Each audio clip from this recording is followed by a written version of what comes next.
Le Japon est souvent appelé le pays du soleil levant, mais peu de gens savent d'où vient ce surnom si poétique. Situé à l'extrême est du continent eurasien, le Japon est l'un des premiers endroits au monde à voir le soleil se lever. Depuis des siècles, les Japonais appellent leur pays Nippon, ce qui signifie origine du soleil. Ce nom est devenu, au fil du temps, un symbole qui représente tout le pays. Avec une superficie d'environ 378 000 km², soit à peu près la taille de l'État de Californie aux États-Unis, le Japon est un archipel composé de plus de 6 800 îles. 4 grandes îles Onsu, Hokkaido, Kyushu et Shikoku concentrent à elles seules 97% du territoire. Le paysage japonais est principalement montagneux et les volcans y sont nombreux. Le mont Fuji, qui culmine à 3776 mètres, est le sommet le plus élevé et un emblème naturel et culturel du pays. Le Japon bénéficie d'un climat tempéré, avec les 4 saisons bien marquées. Au printemps, les cerisiers en fleurs transforment les parcs en mer rose. L'été est chaud et humide, idéal pour les festivals traditionnels, les feux d'artifice et les spécialités de rue. L'automne, quant à lui, colore les érables en rouge flamboyant, une deuxième explosion de vie après le printemps. En hiver, la neige recouvre les montagnes, attirant les amateurs de ski du monde entier. Cette diversité saisonnière fait du Japon une destination touristique toute l'année. Bien que de taille modeste, le Japon est l'un des pays les plus densément peuplés, avec environ 125 millions d'habitants. Cela le place au 11e rang mondial. Cependant, près de 30% de sa population a plus de 65 ans, faisant du Japon la société qui vieillit le plus rapidement au monde. C'est un véritable défi pour le pays, notamment en matière de travail et de santé publique. La langue officielle est le japonais. Fait intéressant, ce langage utilise 3 systèmes d'écriture différents, les kanji, les hiragana et les katakana. Cela rend l'apprentissage particulièrement complexe pour les étrangers. Malgré cela, l'intérêt pour la langue japonaise ne cesse de croître, notamment grâce à la popularité mondiale des mangas, de l'anime et de la culture japonaise en général. Si tu penses encore que les femmes japonaises sont discrètes, habillées en kimono et silencieuses, détrompe-toi, aujourd'hui, elles cassent les stéréotypes. Elles sont indépendantes, ambitieuses, et elles n'ont pas besoin d'un homme pour réussir. Plus de 70% des femmes en âge de travailler ont un emploi, que ce soit dans des bureaux, des entreprises technologiques ou même à des postes de direction. Être femme au foyer n'est plus la seule voie. Beaucoup préfèrent suivre leur propre chemin. Quant à l'amour, elles ne se pressent pas. L'âge moyen pour se marier tourne autour de 29 ou 30 ans, soit plus tard que dans de nombreux autres pays d'Asie. Dans les grandes villes, une femme célibataire de 35 ans, qui travaille, voyage, adore les chats et investit en bourse n'est plus considérée comme laissée pour compte, mais comme une femme épanouie. Pour beaucoup, le mariage est un choix, pas une obligation. Et pour être choisi, un homme doit répondre à des critères exigeants. Fait curieux, de plus en plus de Japonaises sont attirées par les hommes étrangers. Pourquoi ? Parce qu'ils sont souvent plus démonstratifs émotionnellement. À l'inverse, les hommes japonais ont parfois du mal à exprimer leurs sentiments. Les plaintes sont nombreuses, il a oublié notre anniversaire, il ne dit jamais je t'aime, il passe plus de temps au travail qu'avec moi. Les hommes occidentaux, surtout les Européens et les Américains, sont appréciés pour leurs mots doux, leurs surprises romantiques et leur capacité à écouter. Résultat, chaque année, entre 6 000 et 7 000 Japonaises épousent un homme étranger. Ce phénomène est particulièrement visible à Tokyo ou Osaka. Le Japon est probablement le seul pays où tu peux oublier ton portefeuille sur un banc et le retrouver quelques heures plus tard, intact. Le pays affiche l'un des taux de criminalité les plus bas au monde, surtout en ce qui concerne les agressions ou les vols. Dans certains quartiers, la police installe des pièges, comme des vélos laissés sans surveillance ou des sacs posés à terre juste pour tester l'honnêteté des citoyens. Il y a tellement peu de délinquance qu'on ne sait même plus quoi surveiller. Tokyo, avec ses 38 millions d'habitants, est pourtant classée parmi les villes les plus sûres au monde. Les enfants prennent seuls les transports pour aller à l'école, et les adultes rentrent tranquillement à pied, même à 1 ou 2 heures du matin. Si tu perds quelque chose, il te suffit de te rendre au poste de police le plus proche. Tu as de grandes chances de le récupérer tel quel. Cette sécurité s'explique en partie par l'éducation dès le plus jeune âge. Les enfants apprennent à ramasser les déchets, saluer les passants, et surtout à ne rien voler. En plus, la culture de l'honneur est profondément ancrée. Faire une erreur ou commettre un crime peut apporter la honte non seulement sur la personne, mais aussi sur sa famille, son entreprise ou son école. Perdre la face au Japon, c'est pire que la prison. Tu as sûrement mangé un jour des nouilles instantanées, mais savais-tu qu'elles viennent du Japon ? Ce plat national a été inventé en 1958 par Momofuku Ando. Son idée était simple, créer une nourriture bon marché, rapide et nourrissante. 3 minutes, un peu d'eau chaude, et voilà un repas prêt à déguster. Depuis, les nouilles instantanées sont devenues un phénomène mondial. Et au Japon, elles existent dans toutes les variétés possibles. Au miso, aux fruits de mer, au curry, au bœuf, au fromage et même à la pizza ou au wasabi piquant. Les éditions limitées sont très prisées, et certains fans font la queue pour goûter la nouvelle saveur comme s'il s'agissait du dernier smartphone. Il existe même un musée des cup noodles à Yokohama. Là-bas, tu peux découvrir l'histoire de cette invention, créer ta propre soupe en choisissant les ingrédients et décorer ton gobelet personnalisé. Et le meilleur, tu peux le manger après. Quel musée te permet de goûter ce que tu viens d'apprendre? Si l'art pouvait prendre forme humaine, ce serait une jisha. En japonais, jisha signifie littéralement personne de l'art. Ces femmes suivent une formation professionnelle en danse classique, jeu du shamisen, cérémonie du thé, chant et conversation mondaine. Contrairement aux légendes occidentales, les jishas ne vendent pas leur corps, mais leur talent et leur compagnie. Elles étaient les idoles de l'intelligentsia japonaise. L'apparence d'une jisha dégage élégance, retenue et fierté. Kimono sobre, obi soigneusement noué, coiffure haute et un visage couvert de maquillage blanc, les lèvres colorées seulement dans la partie inférieure. Chaque geste, un pas délicat, un salut gracieux, porte en lui un héritage culturel vieux de plusieurs siècles.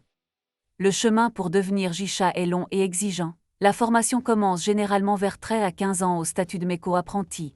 Elles résident dans une maison dédiée, où elles étudient la danse, la musique, la cérémonie du thé et l'art de la conversation mondaine. Seuls les apprentis les plus disciplinés et talentueuses deviennent, avec le temps, de véritables jishas.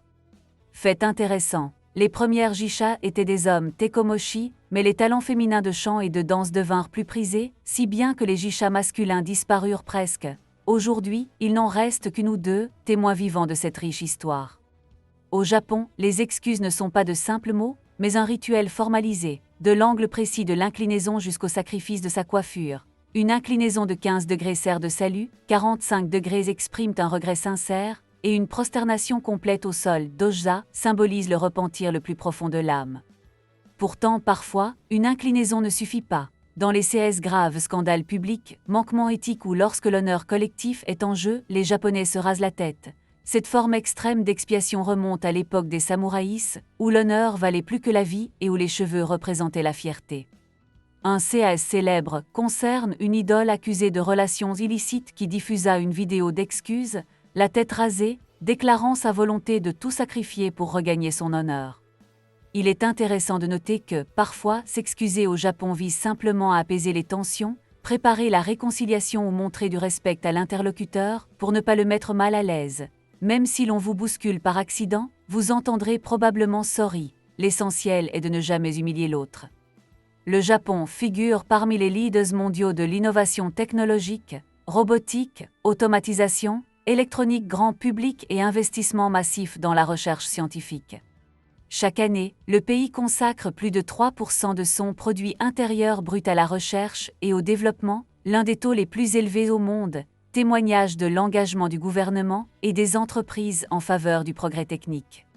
De Toyota et Sony à Panasonic, Toshiba, Hitachi et Fujitsu, les grandes entreprises japonaises façonnent l'industrie mondiale. Dans l'automobile, Toyota vend régulièrement plus de 10 millions de voitures par an, lead tant en volume qu'en réputation de marque. En électronique grand public, Sony a offert au monde le Walkman et domine toujours le marché des consoles. Plus de 500 millions de PlayStation ont été vendus dans le monde. En robotique industrielle, le Japon produit plus de la moitié des robots mondiaux, et la technologie de mémoire flash née ici est au cœur des smartphones, des appareils photo et des disques SSD. De plus, en 2020, le superordinateur Fugaku a été lancé au Japon et reconnu comme le plus puissant au monde. À l'ère du numérique, le Japon reste non seulement un lead, mais incarne la persévérance, l'intelligence et la capacité à façonner l'avenir. Si vous redoutez de vous rendre seul à un événement ou craignez de rencontrer la famille, observez comment les Japonais règlent le problème. Ils embauchent tout simplement des proches ou des amis loués. À Tokyo et dans d'autres grandes villes, le nombre d'agences proposant des accompagnants à l'heure ou à la journée ne cesse de croître. Le client choisit ses parents ou amis selon l'âge, le physique et le caractère pour un tarif de 50 à 100 $ de l'heure. Un forfait complet pour simuler un mariage avec parents, amis et mariés peut atteindre 20 000 $ avec un scénario où les étreintes sont minutieusement orchestrées. Le secret de la réussite de ce secteur tient au haut niveau de professionnalisme des acteurs. Ils apprennent à se glisser dans leur rôle, verser des larmes à point nommé, tenir la main avec douceur et inventer des instants mémorables. Nombre de clients avouent ne pas différencier les invités loués des véritables convives.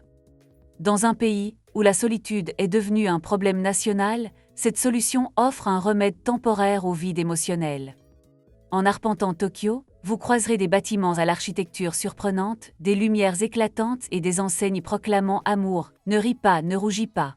Ce n'est pas de l'indécence, mais une facette de la culture. On recense plus de 20 000 love hotels du nord de Hokkaido jusqu'à Kyoto.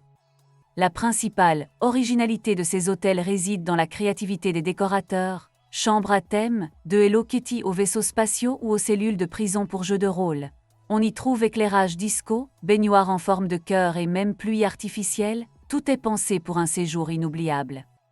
Dans une société où beaucoup vivent encore chez leurs parents, ces établissements offrent aux couples un écrin d'intimité. Sans réception, sans réservation préalable, la sélection s'effectue via écran tactile. Cette industrie génère plus de 40 milliards de $ par an, soit 2 fois le chiffre d'affaires de l'animation japonaise. Dans les eaux japonaises se trouve une île interdite aux femmes depuis plus de 1000 ans. Okinoshima, 700 mètres de hauteur et située à 700 mètres de la côte de la préfecture de Fukuoka, un site shinto sacré.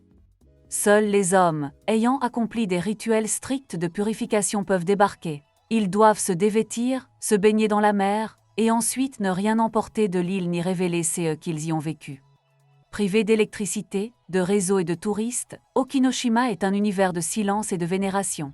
Malgré cet isolement, des archéologues y ont découvert des dizaines de milliers d'artefacts anciens, miroirs de bronze, anneaux d'or, colliers en jade et objets rituels attestant d'une civilisation avancée du IVe au IXe siècle.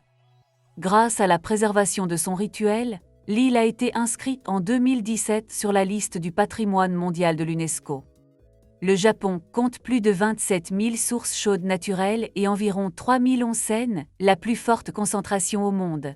En ville, en forêt ou en pleine nature sauvage, l'ambiance féerique n'est jamais loin. Pour les Japonais, l'onsen est un rituel curatif. L'eau chaude détend les muscles et lave la fatigue invisible. Les personnes âgées soignent leurs articulations, les jeunes fuient le stress quotidien et les familles renforcent leurs liens le week-end. Le bain en onsen est une communion silencieuse, il suffit de rester assis ensemble dans la chaleur. Les touristes sont souvent surpris par la nudité obligatoire. Maillots et serviettes sont proscrits car le corps nu symbolise l'égalité. Avant de pénétrer dans les bassins, un lavage minutieux est exigé, signe de respect pour l'espace partagé. Courir, crier ou prendre des photos est interdit. L'onsen est dédié au calme et à la méditation. Le mont Fuji, 3776 mètres d'altitude, classé au patrimoine mondial et montagne sacrée des Japonais, le mont des dieux. Son ascension est vécue comme une purification de l'esprit, et au printemps, son sommet enneigé évoque un trait de pinceau vivant sur le ciel. Le château d'Osaka, érigé au XVIe siècle en forteresse militaire, aujourd'hui un lieu prisé des photographes avec ses toits verts, ses murs blancs et ses dragons dorés. On peut y enfiler une armure de samouraï. La bambouseraie de Sagano à Arashiyama, Kyoto, le bruissement des bambous est considéré comme un paysage sonore national protégé par la loi. Se promener entre les tiges, c'est pénétrer dans une autre dimension où seul le vent murmure. La vallée d'Owakudani à Hakone, volcan actif dont les sources bouillonnent et noircissent les œufs. On dit qu'un tel œuf offre 7 années de vie supplémentaire, et le déguster dans les volutes de vapeur volcanique est une expérience inoubliable. Le Japon n'est pas seulement une puissance technologique, c'est aussi un pays de festivals. Plus de 300 000 célébrations traditionnelles chaque année, plus qu'ailleurs. Au printemps, le Hanami célèbre la floraison des cerisiers sous un ciel de saké. En été, le Gion Matsuri de Kyoto déploie son passé millénaire et ses chars de 9 mètres. À Tokushima, l'Awa Odori transforme la ville en arène de danse et accueille plus d'1 300 000 visiteurs. En automne et en hiver, les lanternes du Nebuta Matsuri d'Aomori brillent dans la nuit, tandis que des feux d'artifice embrasent le Hokkaido enneigé. Les festivals sont le cœur culturel du Japon, reliant passé et présent. La cuisine japonaise allie finesse et audace. Sushi, sashimi, tempura et takoyaki sont des mets délicats, purs en goût et servis comme un spectacle. Pour les Japonais, l'unité de la couleur, de la texture et du son à la dégustation est essentielle, une harmonie parfaite comme dans une pièce classique. Mais ne croyez pas que tout soit délicat. Si vous tremblez devant le sashimi, préparez-vous au basashi, viande de cheval crue. De fines tranches de viande équine sont accompagnées de sauce soja, de gingembre et d'ail. Les locaux vantent son pouvoir purificateur du sang, sa faible teneur en graisse et son apport élevé en protéines, et son goût légèrement sucré marque les esprits. Pour les touristes, c'est un défi psychologique, inoubliable, mais rarement renouvelé. Quant aux glaces, elles ne sont pas en reste, ramen, bière, viande grillée, encre de calmar et même goût de cheval. Dans un café de Tokyo, plus de 100 parfums sont proposés, chaque boule étant un choc gustatif. La cuisine japonaise n'est pas seulement un héritage, elle est un terrain de créativité sans limite. Le Japon figure parmi les pays les plus onéreux au monde, surtout dans les mégapoles de Tokyo et d'Osaka. Dans le centre de Tokyo, le loyer mensuel d'un appartement oscille entre 1 300 et 2 500 $. En périphérie, entre 390 et 800 $. Les repas peuvent varier de budget. Un déjeuner économique coûte entre 6,50 $ et 10 $, et un dîner pour deux se situe entre 26 et 80 $. Un menu chez McDonald's revient à environ 5 à 7 $.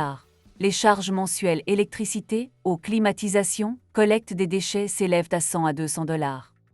L'accès Internet domestique coûte de 30 à 50 $, l'Internet mobile illimité de 20 à 50 $. L'abonnement aux transports en commun vaut de 80 à 150 $, la salle de sport de 50 à 100 $, et un soin dentaire de 30 à 50 $ par séance. En moyenne, vivre au Japon revient à 115 à 3 500 $ par personne et par mois, selon le style de vie et la localisation. Bien que cela ne soit pas bon marché, la qualité de vie dans un pays moderne, sûr et confortable en vaut la peine. Nous avons exploré 15 faits remarquables sur le Japon, un pays où tradition et modernité se tissent ensemble de façon magique.